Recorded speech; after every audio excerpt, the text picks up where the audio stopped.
Welcome to the Streets and People podcast presented by Get Around Cabo Car Free. Get Around Cabo Car Free is a volunteer community movement advocating for more transport options for people who can't drive in Caboolture and Morayfield in Queensland. In today's podcast, we'll be covering one of these three broad topics. It might be Road Rules 360, where we discuss Queensland's road rules, the legislation, the design for people walking, biking, in wheelchairs or on a scooter.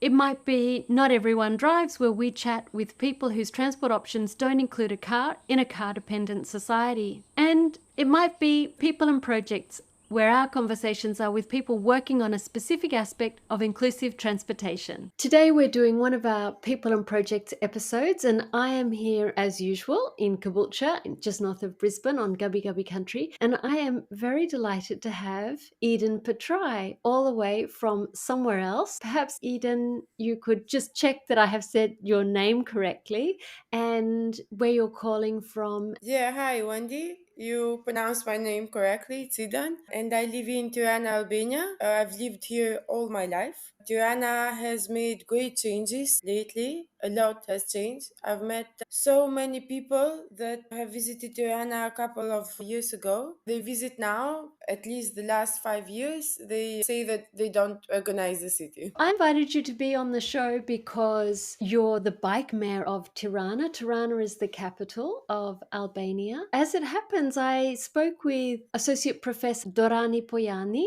I said you were coming on the show and she said, so she was very happy. So, because she also comes from Albania. Do you know her? I came across the arena. We organized the first international cycling conference here in Tirana back in May, where we invited also Dorina as a great cycling expert. She is to be part of the conference as a speaker, and she joined us through an online meeting. Thankfully, we had a discussion about some articles she has on cycling around the world. Yeah, that's how I met her. But beside Dr. Dorina Pojani, we had other great cycling experts also invited at the conference from many countries, actually, from Croatia and from Greece and Montenegro, Macedonia, the neighbor countries of Albania, because we share kind of the same issues regarding cycling, considering the way the cities are constructed and its history. Let's speak a little about the Bike Mayor title. How did you become a bike mayor? What does a bike mayor do? And how does your role influence what happens with the city and how the community travels? A bike mayor is considered the voice of the cycling community. We had a bike mayor a couple of years ago, back in 2016 in Tirana. His term ended and I followed. So the second bike mayor for Tirana was me. Actually, the term bicycle mayor has been invented, let's say, by the bike organization, and they manage the bicycle network, the cities around the world. For the moment, we count like 1,000 bike mayors around the world, and here is Tirana included also. We make connections between the community and the institutions. I have an example. Up to 2 years ago, Tirana put 200 new parking spots around the city, and these locations were proposed by the cycling community, where they thought it would be better to have bicycle parking. So they suggested the location. The location was proposed to the institution, in this case, the municipality of Tirana. Then the city had 200 new parking locations around it. Do you do much on the outskirts of Tirana? Because here where we aren't in the middle of town, so on the edge of our cities. What's it like on the outskirts, outside where maybe there are more cars? Actually, Tirana is built differently. We have a population of 1 million people. Most of the people live in a 3 kilometers radius to the center of the city. And we also have very dense neighborhoods here in Tirana. Most of the people live close to the center, so we don't have a lot of cars in the outskirts of Tirana, but we have a lot of cars in the center of the city. And we also have 22,000 new inhabitants per year in Tirana. So with that, we can only count maybe 1,000 new cars coming in the city and moving around the city. So you can only imagine that, of course, it has been worse in the beginning, but at this point, there are a lot of cars moving around the city and the air is a bit polluted and we have some traffic. And the city is working towards creating a better system, the public transportation, and it's also supporting initiatives like cycling, and it's promoting walking and this kind of project. But still, there's much to be done.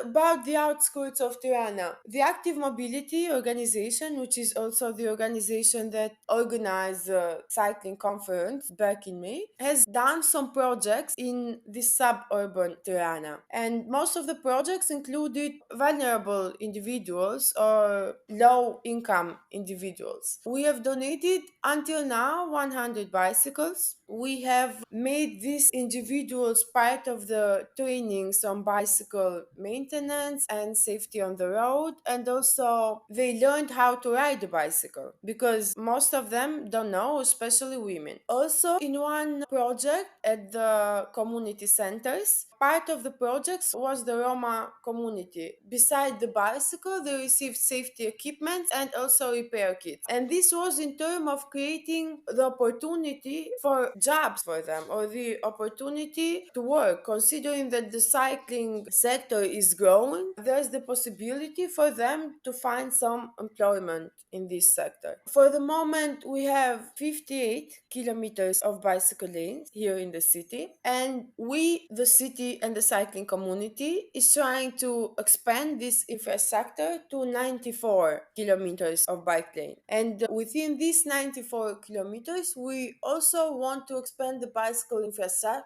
on the outskirts of Tirana, because there are some people that travel from these areas to the center of the city, mostly for work during weekdays. And the situation of cycling on these areas, it's not ideal. It's a bit dangerous. The roads, as I mentioned, don't have a bicycle lane, but the city plans on building bicycle lanes. So the bicycle lanes here in Tirana are protected, which is a great thing for the cycling community. But here there's a lot to be done, considering that, for example, women cyclists only represent 20% of the cycling community. So we have to work towards that, to include more women in the cycling community, to make it easier for them, to create safer infrastructure, etc. I was going to ask you about the gender differences. So 20% of women, is that because many women feel a bit unsafe, or it isn't part of the culture, or is it because it feels a bit dangerous with some of the way that the roads are?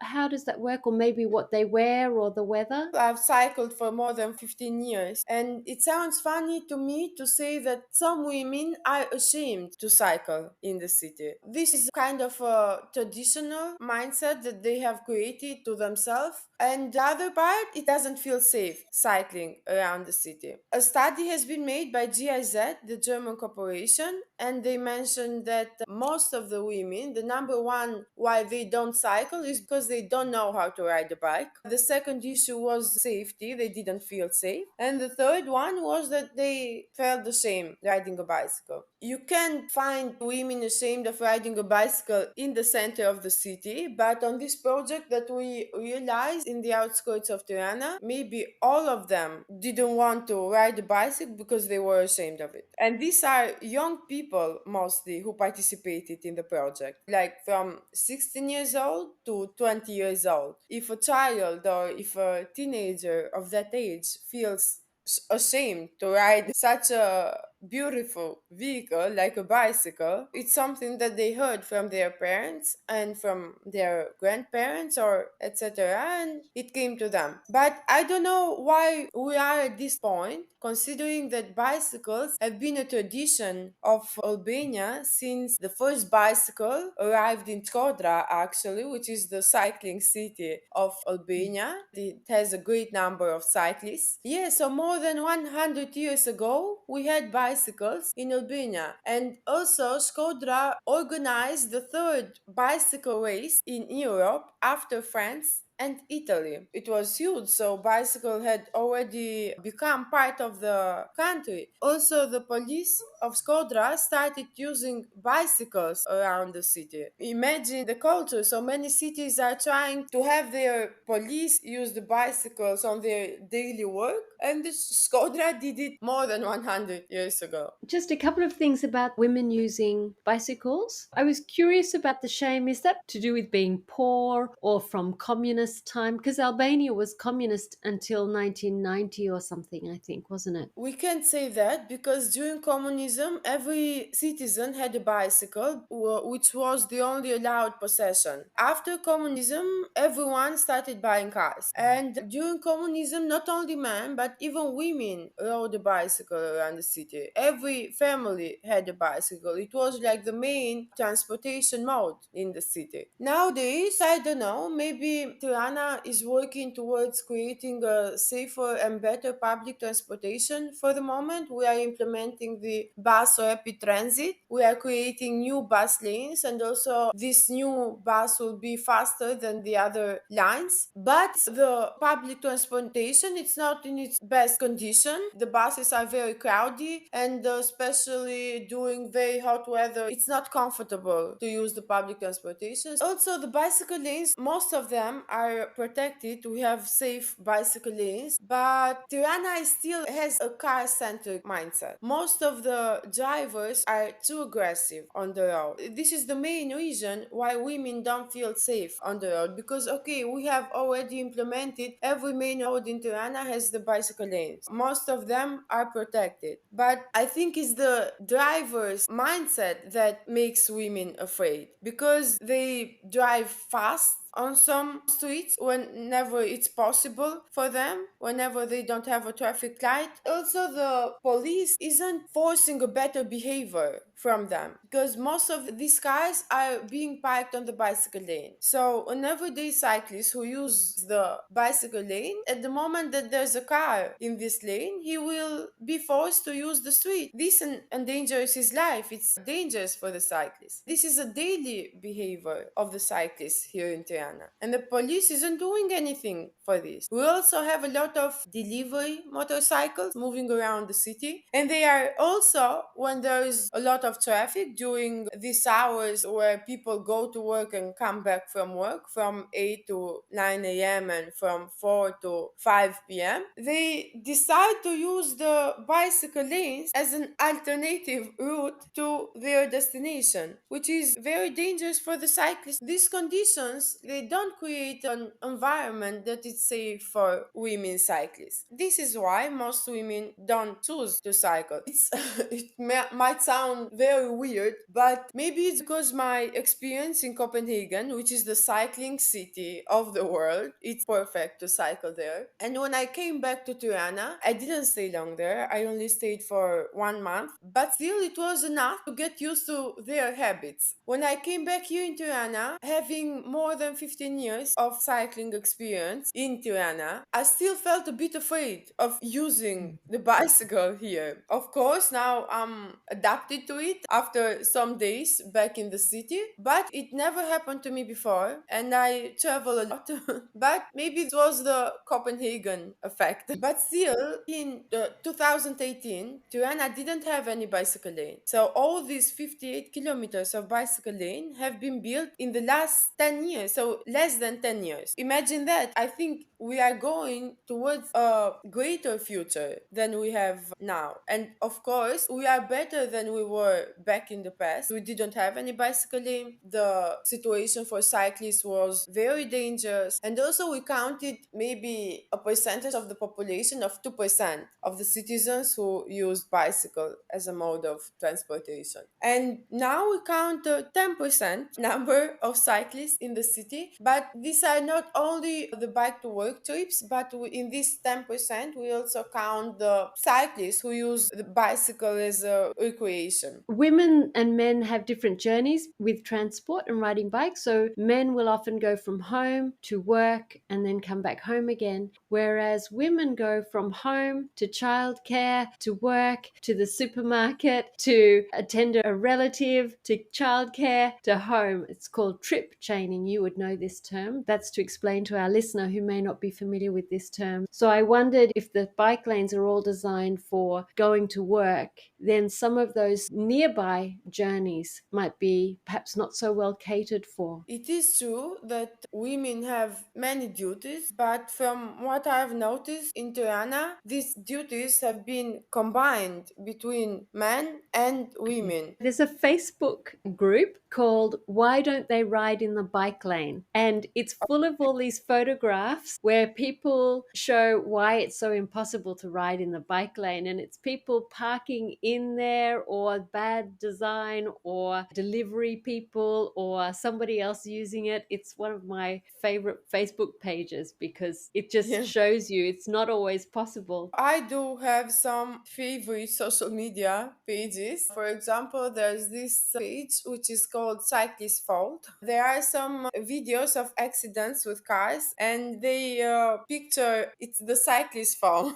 Even why, yeah, the original video is only two cars crashing out of nowhere, two cars crashing because of speed, or motorcycles crashing because of speed, etc. Because there's also this saying, whenever accident happen, for example, between a cyclist and a driver and a vehicle, they say that it's the cyclist's fault. And I saw one last year where it was a big truck and the cyclist, and then they said, but it's the cyclist's fault. Was the cyclist driving towards the truck? Is that what you're saying? And then when you actually break down the logic for them, then people go, oh, actually, I can see it doesn't make sense what they're saying. One thing about public transport you mentioned, do you have bike hubs at bus stations and train stations where people can park their bike at, say, a bus stop and then get a bus and then go to another place? Do you have those bike hubs? We want to create this kind of combinations for Tirana, considering that some people are traveling from the suburbs of the city to the center of it. But for the moment, no, we don't have them. We want to create them, but there has been an initiative created by the German corporation, and they have put these racks at the end of the bus where people could put their bike there, travel by bus until some point, and then explore one suburban of Tirana with a bicycle. Because some areas the distance is bigger, it can be done by bicycle, but not by everyone. There are also some citizens that want to explore the outskirts by bike, but they don't cycle many kilometers. This has been done only for one bus that goes to one area, but of course our plan is to have it on more. But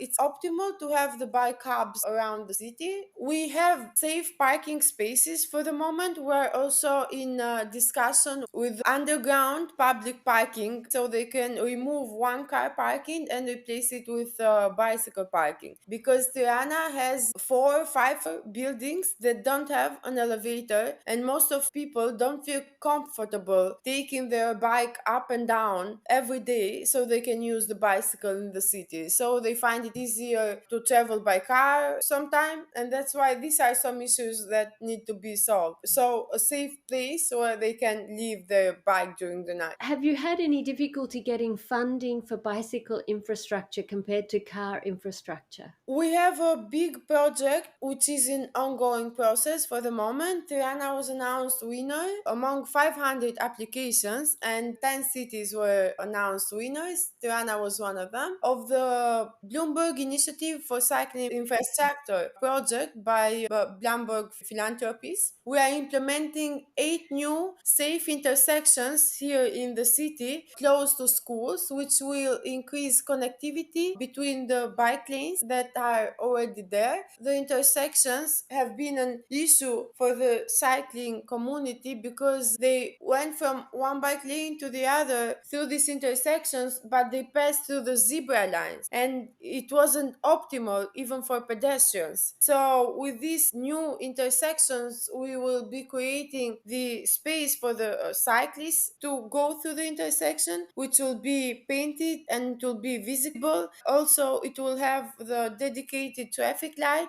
with the bicycle sign and everything. We are working towards this. Congratulations on getting a Bloomberg funding. That's amazing. That's a real sign of how much dedication Tirana has, because that's very, very competitive. It's a globally recognized award. I think what you've done, the fact that you've laid such good foundations, I think that is something that you should be proud of. Is that something you have put in as Bike Mayor? Yeah, that's why I'm saying that Tirana is working toward creating a better future, because we picked some intersections that are close to elementary schools or some kindergartens here in Tirana, considering that this road will be in reconstruction once the intersection starts building. We also are discussing about widening the bicycle lanes, the existing bicycle lanes on these streets. So this will create a safer environment, not only for the children who go to school on these areas. Maybe then we will start organizing back to school activities to create maybe a cycling community in these schools. And do you have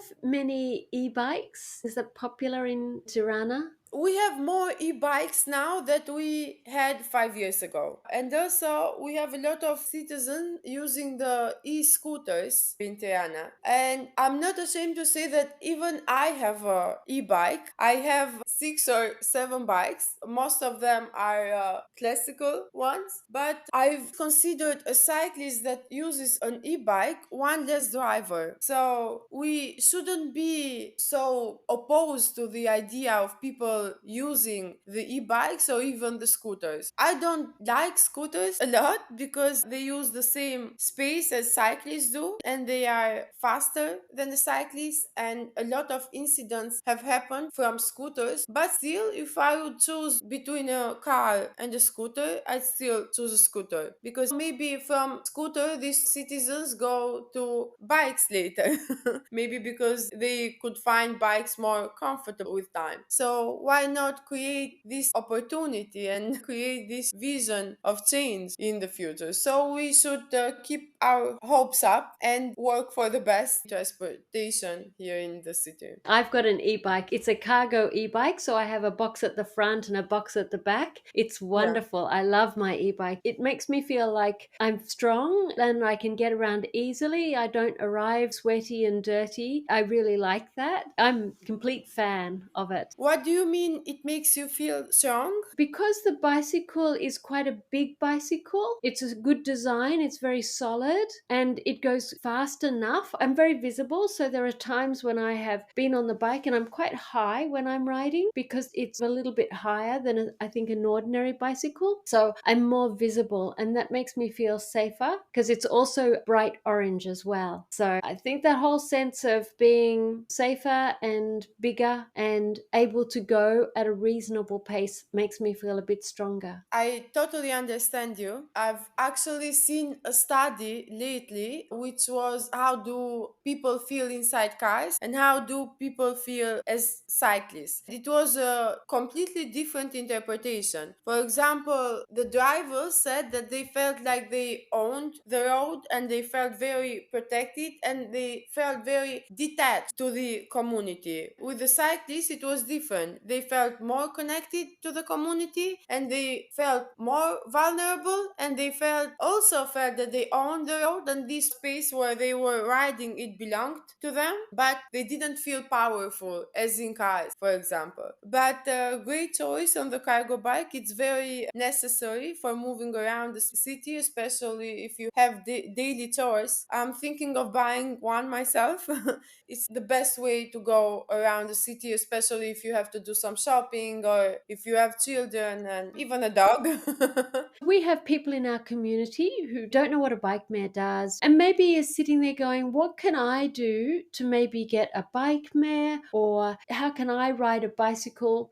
What would you suggest is something that would encourage people to participate in getting more bicycle infrastructure or to ride a bike What would you suggest? Well, at first, I would say that if we want to feel more connected to the community around us, we should use a bicycle, first off. Second, if we want to leave a better world in the future to our children, we should start using a bicycle, because we are not creating only a peaceful and a mindset that is in harmony with nature, but we are also creating a future where the children will love their cities and will work for the better of their cities. So why not work on this direction? I just heard some research this week, which was that in Australia, our biggest public health burden, the biggest public health cost was obesity, but now it's not obesity anymore. It's social isolation. I think this is what I notice when I see people in the community on my bicycle, and I see the same people around and I say hello to the people on the street, and it really helps me feel connected to the people in my street. And they're not people necessarily that I would have